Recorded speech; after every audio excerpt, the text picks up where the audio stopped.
Have you ever heard of a mudlarker? A mudlarker is someone who searches the banks of rivers for artefacts. The Thames holds many historical treasures, many of them military artefacts, and that's where Nicola White comes in. Nicola has been mudlarking for 15 years, and she uses her military finds to uncover the story behind them. Hi Nicola. Hi Lisa. How are you? Fine.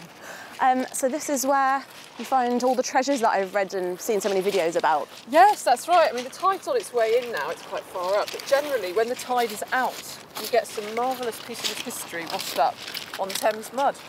So would it be just be looking around like right now, like always keeping an eye out for something? Yeah, I generally walk along pretty slowly and keep a lookout. And if I see something that looks interesting, I'll stop and pick it up, put it in my bag, and then you know, you can find so many interesting bits and pieces that have been washed out by the tide.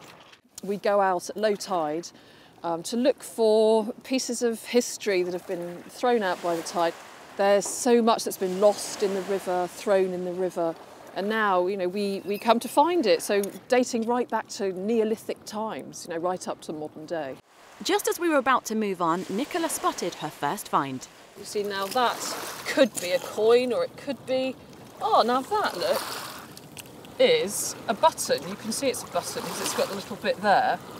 So that's a little brass button. Oh wow. Doesn't look like there's anything on it, but when I get home, I'll get that rust off, and we might find the maker's mark, so we'll be able to find out when it was made and who it belonged to, and probably a sailor or a military button, I'd think.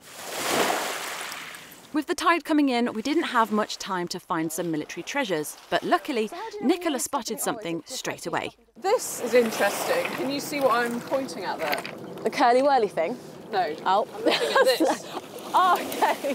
Now that is interesting because it is actually naval. It's a naval pottery, and you can tell that by this chain that's going around the edge. I mean, whether it was perhaps a bowl or something, but that design there is naval. What do you mean? So that would have the navy? That would have been. Yeah, that would have been on probably on a Royal Navy ship. But I found some of this recently and have been looking into it. And yes, it's military or naval anyway because of that design. But it's pretty, isn't it? But it is really pretty. That'll be again. That'll be 19th century, I'd say. 19th century. That's amazing. So it's incredible how much knowledge you have, like to be able to spot that and know what it is straight away. Well, I think it's motivating when you actually find something on the foreshore. It's very motivating to find out about it. It's really like history you can touch, and it just inspires you. So you want to learn more about it.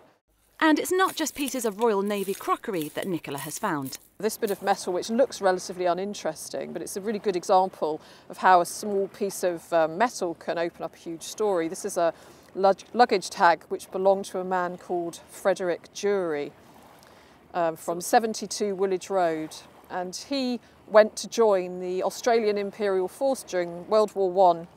He went out there in 1915 and fought in the trenches in Belgium. And then how did you then trace that back to find that that was a World War I soldier that owned that? Well, I had a bit of help. You know, there are some amazing people, and with the help of the internet, of course, and the ancestry sites, we're able to look at the electoral register and the Australian Imperial Force, and all the records were on his information on ancestry. And the Australian Imperial Force, they keep amazing records. So there was the story right from when he went to Australia, all his military career, when he was injured in Belgium, which hospital he went to, how many fingers he lost, and then when he came back he was discharged with a medal for his service until he died in, I think it was 1936. That's incredible. So he found all that out just from... Yes, just from this. And it was particularly nice because he never had any children of his own, so there was nobody to tell his story, so bringing him back to life again was really quite special. With the impatient tide washing in, it was time for us to leave.